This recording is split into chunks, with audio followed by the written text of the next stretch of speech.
you're given, that's how we live it. Don't be mad at the system, it's simply how we've existed. I hear a lot of people talk.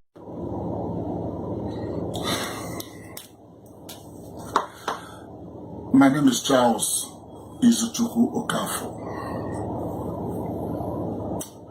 I'm a sad man today.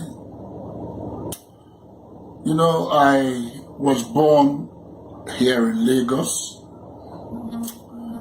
I had my primary education here in Lagos. I attended the prestigious St. Gregory's College here in Lagos. Before I set out to the University of Port Harcourt for my first degree, I returned to Lagos for the mandatory National Youth Service program here in Lagos and proceeded to the University of Lagos, Akoka, here in Lagos for my master's degree. I'm a sad man today. Those who know me physically and by reputation will tell you that I've had nothing to do with politics. I have never had cause to make political comments. I have always elected to play within my professional space and turf as career actor, filmmaker, and advocacy businessman. But today I am a sad man. Lagos has given me the latitude to accomplish so much in terms of my professional calling,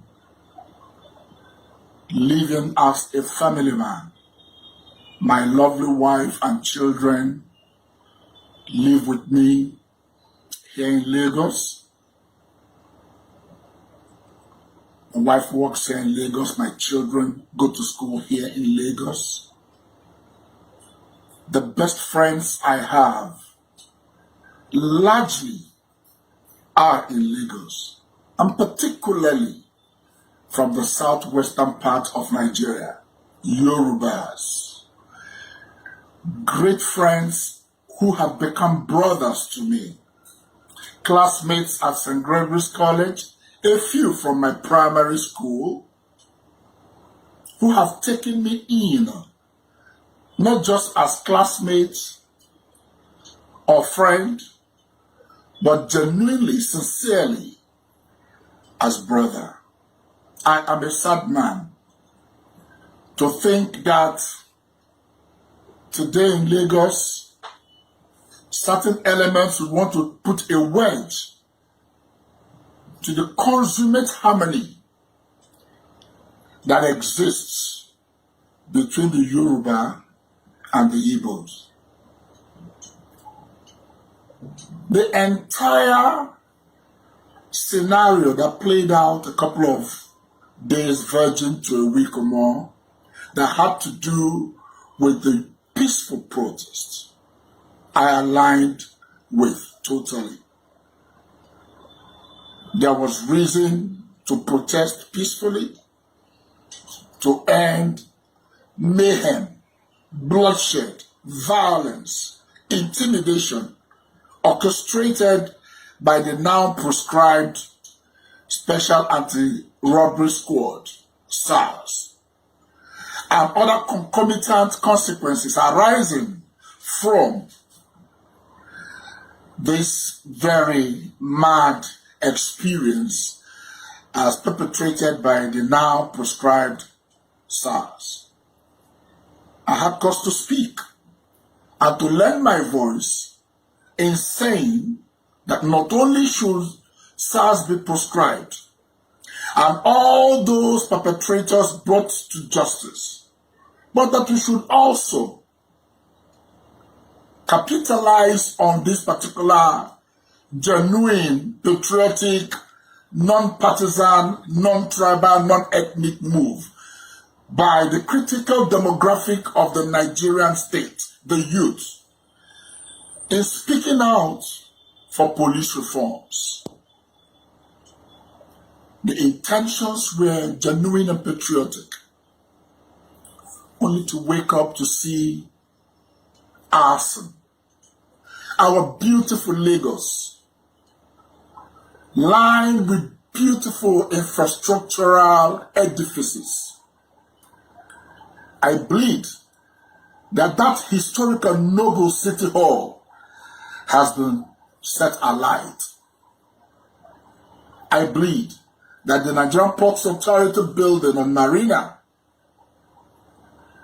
I bleed that the governor's mother's house, along with ShopRite in Surulere and many other places, have been touched. I can say from here that responsible young men and women couldn't have done that. Not the same set of people I met when I joined in that peaceful protest over a week ago. But to be clear, when we burn these critical edifices, we will only end up cutting our faces to spite our noses. Why? Whether we like it or not, we'll begin to reach out to our meager treasury to begin to embark upon the duty of rehabilitating, reconstructing, and remaking these institutions. But profoundly, what has kept me awake all night is this very painful, erroneous, and dangerous allegation that certain elements of Igbo extraction perpetrated arson and other forms of violence against the Yorubas. It is not true. Not the Igbo that I am, not the Igbo that I know here in Lagos, who have built estates, who have built businesses, who have employed people across tribal lines. Not the Igbo that have gone ahead to marry even into noble Yoruba families. Not the Igbo that speak Yoruba as much as I do. You know, as an actor, I have starred in Yoruba films. I can name Eko Wenjele, produced by Sunday Shoyinka, Omo Yakono. I recall that I did a road show for these films, working with my colleague Buki Wright, who did KKK, Kodu, Kokbo, Kokbe, and we did a Southwestern road show for these films. I have worked with Jide Kosoko in Lagos here and in Enugu, a versatile actor. Do you know that Olu Jacobs, one of the best that we have in this country, on several occasions has worked with us in the East, playing Igwe in Igbo land, and he exhibited dexterity in terms of role interpretation, together with many other Yoruba seasoned actors who have worked with us up and down this country, on the Niger, here in Lagos. I can't imagine that some people would want to put a wedge to what has bound us together over the years. I bleed today, but I want to plead that whoever is orchestrating this should please stop. God is not happy with you. We should chart the path, not only of peace, but of mutual coexistence. We are going through sobering trajectories at this time in our national life. Let nobody parade himself as a leader of Igbo youths anywhere in the world and make incinerating pronouncements, provocative pronouncements that are capable of setting us against the Yoruba people who have been great hosts to us for centuries. No Igbo man who has come to Lagos left Lagos unsuccessful, except those who deliberately orchestrated their own failure. The land of Lagos and Yoruba land in general have been of immense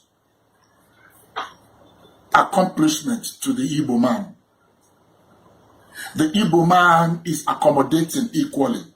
The Igbo man is brotherly.